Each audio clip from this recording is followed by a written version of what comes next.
Samedi soir, Léa Salamé a lancé sur France 2 le tout premier numéro de sa nouvelle émission Quelle époque. Pour l'occasion, la journaliste a reçu plusieurs différents invités, dont Jean-Luc Mélenchon, Laurence Ferrari, Jean-Paul Rouve ou encore Cindy Bruna. Elle a également accueilli sur son plateau son ancien confrère dont n'est pas couché, Yann Moix. Venu défendre son nouveau livre Paris, l'écrivain a par ailleurs été amené à s'expliquer sur ses récents propos chocs prononcés dans l'heure des pros sur CNews. Sans provocation et au premier degré, il assurait souhaiter la mort physique de la totalité de sa famille, en dehors de sa grand-mère. Des propos qui ont consterné Christophe de Chavannes, l'invité permanent de Quelle époque, et ce dernier l'a confronté sur le sujet. Qu'on pense un truc comme ça si est super relou.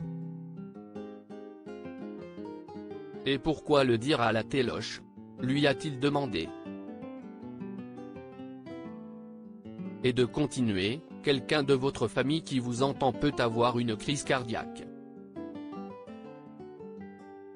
Mais Yann Moix ne démordait pas.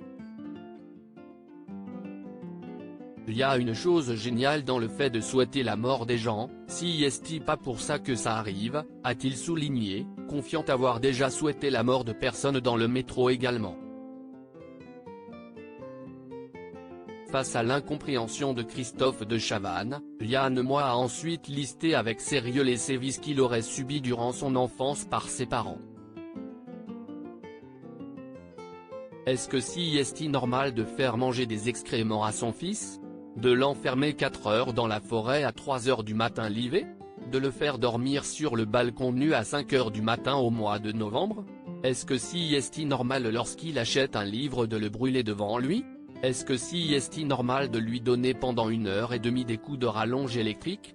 De ne pas le nourrir pendant une semaine en le giflant toutes les 2 heures? Vous voulez d'autres exemples? A-t-il lâché avec agacement à Christophe de Chavannes. Et de conclure, le minimum syndical si est que je souhaite leur mort et si ça pouvait arriver dans 5 minutes ça m'arrangerait encore plus. Léa Salamé est ensuite subtilement revenue sur le sujet du livre de Yann Moix, détendant ainsi l'atmosphère.